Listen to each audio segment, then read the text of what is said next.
Hey folks, Jordan here from Without Bounds, your spiritual and mindset coach, here to heal, uplift, and empower you as always. Thank you so much for joining me today, guys. Let's get this started and light this up. This is a follow-up to my Marianne Williamson video where I discussed her candidacy for running for president. And I was so astonished when I found out about it that I really wanted to follow up and discuss how some of my own personal views on her have evolved, some of my own understanding of her positions have evolved. And I wanted to bring in some other people who, from, you could call the progressive coalition of people running for president right now, I wanted to discuss them as well and bring them into the fold for you, the audience. So, again, some of my positions have evolved on her, and I really am looking forward to seeing where she's able to take her candidacy. And it would be the most delightful thing to see her on a debate stage with other Democratic candidates competing for this most prized position of President of the United States. So let's get into this, folks. Again, my positions have evolved, especially on her position of reparations. So this was a pretty contentious topic in the last video, and a lot of people who commented on it, were commenting around this topic, the difficulties of this topic, the things that confused me, the things that challenged me. Marianne really pushes me to the edge of my own thinking and the edge of my own understanding, because as someone who, for most of my life, I was a white person. Didn't realize that being a Jew meant that I was different than other people, or that I was considered different than other people. And now that I'm part of this, essential minority of people, I've begun to look at, the world through the lens of being part of this sort of minority community, not just as a Jew, but in America, when you aren't in the quote-unquote majority, you just don't feel like things are on an equal playing field for you. You don't feel like you have the opportunities that others have. And given the history that blacks have had in this country, the blacks who actually have lived in America, who are from America at this point, the descendants of slaves, there's a very charged and polarized position that a lot of these beautiful individuals have accumulated and think about. And, for me, coming from the outside of this, I never had the perspective or the chance to view some of these perspectives. And I'm communicating this because, maybe you don't know that there are, for instance, the American Descendant of Slaves organization and platform. It's important to start to interact, with these ideas, because even if you don't think they're good ideas, ideas have to get out into the public. We have to stress test them with each other. So, when it comes to Marianne's position on reparations, I found it rather compelling when she speaks about how in America, after 40, 50 years after World War II, Ronald Reagan made right on the internment of our Japanese citizens. So, I actually read in grade school one of those, diary books of a young gentleman named Ben Ukita, who, along with his family, was interned in the camps. And, to think that our country could stoop so freaking low. And I understand that the fears were different at the time, the level of action was different at that time, and the things that the government was willing to do, it's an abomination. It's very scary to think about. Even today, with kids being locked up in cages and things like that at the border, it's someone like Marianne who is so vital to the office of the presidency, so vital to restoring our own, cultural and country integrity. So, Marianne continues, she talks about Jews and how in Germany they've made right on, I think it was upwards of like $89 billion or something in the ballpark of that, The euro equivalent's probably about like 75, 80 billion euro. You know, even the Germans have made right, or have made attempts to make right. And you know, when I was in Germany about 10 years ago, you know, again, I am a Jewish person, someone who, you know, I may not have the yarmulke and the flowing little payas, but I do identify strongly with my Jewish heritage. I am 100% Jewish. You know, I'm a pure blood, so to speak, pure breed.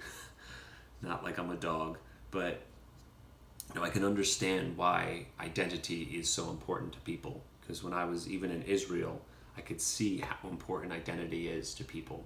And when I was in Germany, I never felt like I didn't belong. I never felt like this wasn't a place that I could live and enjoy and grow up or raise a family. It was a place that I was welcomed. Not going to say the same for France. But anyway, I could take Marianne's points and understand that we have royally fucked up in this country when it comes to treating black people right. And you know, I do my utmost when I go out into the world. I am actively engaging people, talking to people. You know, I had one experience as an aside, just really quickly. I met these two young black guys in the sauna of all places, and we were talking about how, you know, how difficult it is, you know, for them to meet the expectations of society and of their own desire.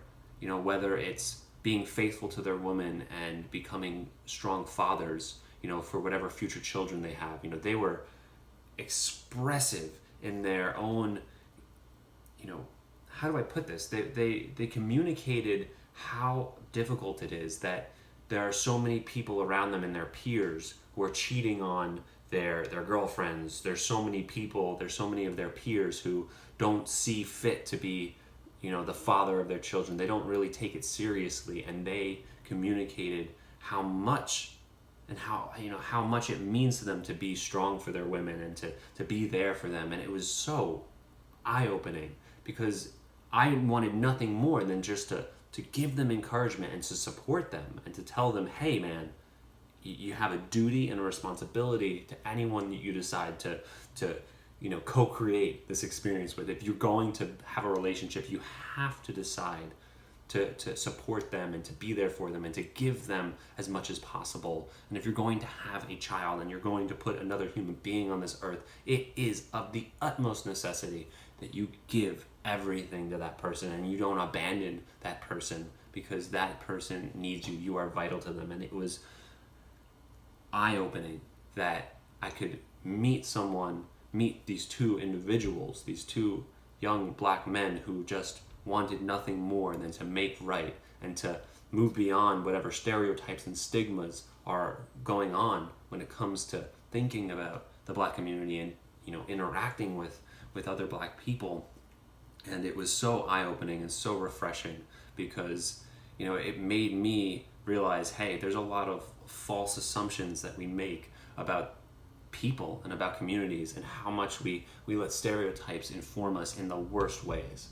And we need to learn to destroy the stereotypes within our own selves as individuals, because that's what's going to heal this country. That's what's going to heal the rift between communities, because if you let these stereotypes control you and the way that you think about others, it's never going to serve you and it's never going to serve them. So, you know, what I'm mostly concerned with, given my evolution on the topic, and when I say that, I'm saying I'm totally for reparations. I, for the first time in my life, actually understand the need for it in today's world and the need to help black communities all across the country repair the damage that has been done to them as a legacy of slavery. And I'm not talking about any of the black people who come from, you know, African countries, or so to speak. I'm talking about the black people who are here in America, who are descendants of slaves, who have been deprived of something that really belongs to them. You know, she talks about General Tecumseh and the 40 acres and a mule that they were promised, that blacks were promised after, you know, the Civil War would be over. And, you know, she's right. Marianne's right. When Lincoln died, the promise died with him, and we have failed to live up to that. And we owe it to this community to make it right. And the thing is, I've noticed in some of the comments in my last video, the question of what's enough? What is enough to make this better? Are we aiming for 100% to make it right? Of course, we want things to be 100% better, but nothing in the world is like that. Your heart doesn't beat at 100% efficiency. We're never going to get that 100%. Not because we don't want it, but because there's just too many damn variables. So if we can get that 75, 80% doing it right, that would be so much more, aligned with a spiritual and amazing, compassionate path, a more loving, kind path. And, again, what is the right amount? Because, is 100 billion not enough over 10 years? Do we need to consider more? Like, what is it that's going to really make the country a better place for blacks in the country, for descendants of slaves, and for all of us as a community together? Because this is about America, and America making it right for itself as a nation, and the people in this nation who make it up, the people who are, of this country is of the people, by the people, and for the people, not just Chinese, blacks, Jews. We need everyone on board. And I want to ask you guys, what do you think? What ideas do you have that we can implement to equalize opportunity?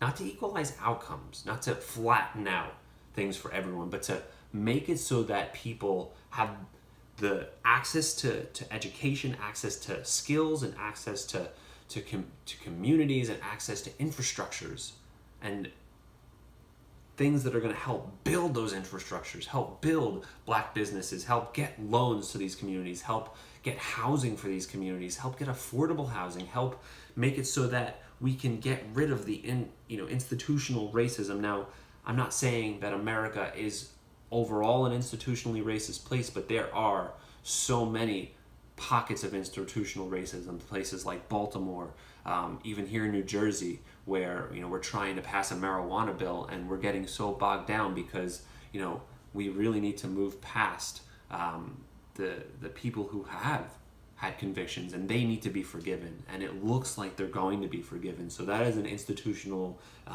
racism that we're going to overcome, which is so fucking amazing. And we still have to teach people to prioritize worthy sacrifices.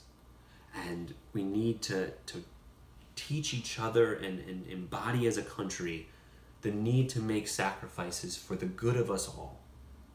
If we need to give $100 billion to just move us in a better direction and heal this rift, heal this karmic, rift in our community soul, then I'm all for it. I'm all for hearing my brothers and sisters in the black community be uplifted, be healed, and be empowered.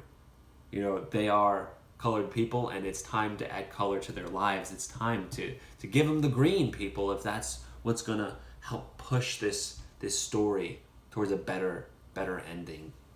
And I don't know if Marianne Williamson is going to get the nom.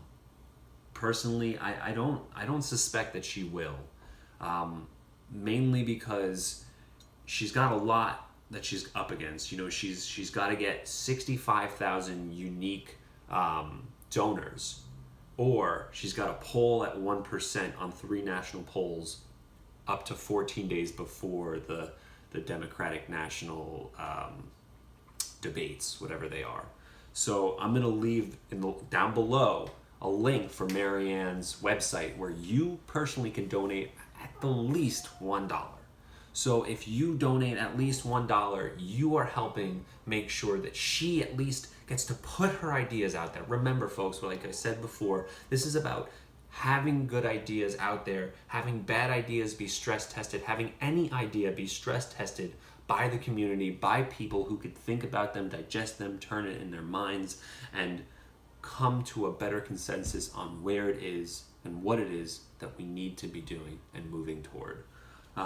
So again, I'll leave that link down below. And of course, if you've already commented, make sure that you like this video, and in support of her, make sure that you let me know in the comments that you've helped her. I actually have donated to her, and I've also, like I brought up before, I wanted to talk about other people in this, election cycle who I think are worthy of note. I've donated to Marianne, I've donated to Tulsi Gabbard, I've donated to Andrew Yang, and of course, our good old friend, Bernie Sanders. So, ultimately, I want a progressive coalition.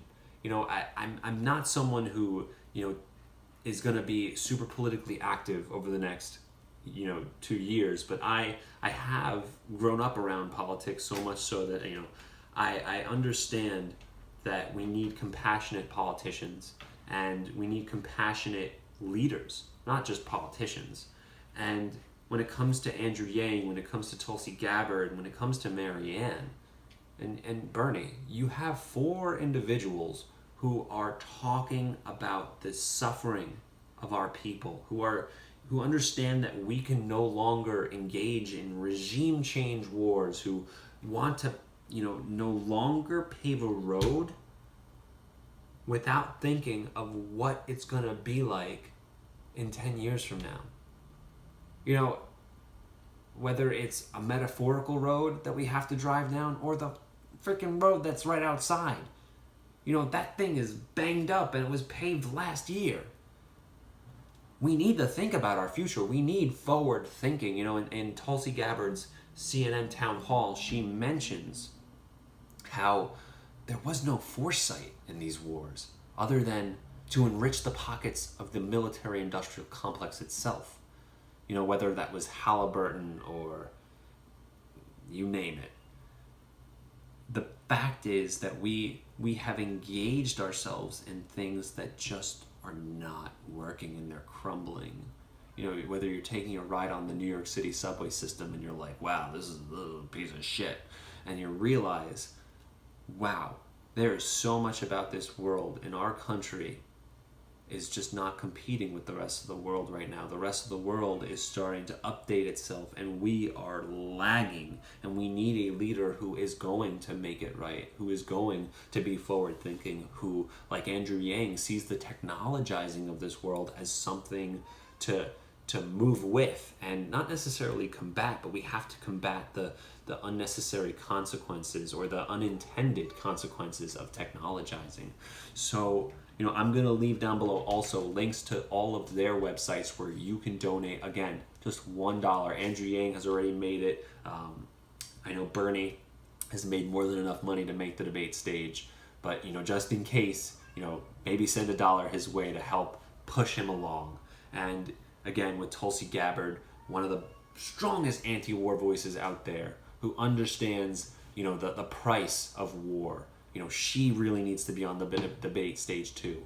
And you know what, folks? If none of these people end up on the debate stage, we're going to have a hole, a massive hole, where the voice of the true middle of this country is not being heard. And if just one of these people gets the nomination, just one of these people gets the nomination, the other 3, my God, if all of them join forces and all of the people who support them join forces, we have a force in this country to be reckoned with, folks. And that is something that excites me about this election. So again, thank you so much for joining me today, guys. This was the follow-up to my Marianne Williamson video. You can go ahead and watch the other one, watch some of the other videos that we have on the channel. There's always more to come, so please subscribe for more. Comment, let me know what you think about my thoughts. I'm stress testing them with you, so if they're terrible ideas, just let me know so that we can correct them and we can make this a better world for us all. As always, thank you so much. Follow us on social media, on Instagram, on Facebook. My name is Jordan. My best friend and partner is named James. We are here to heal, uplift, and empower you, and we look forward to helping you add color to your life. Take care.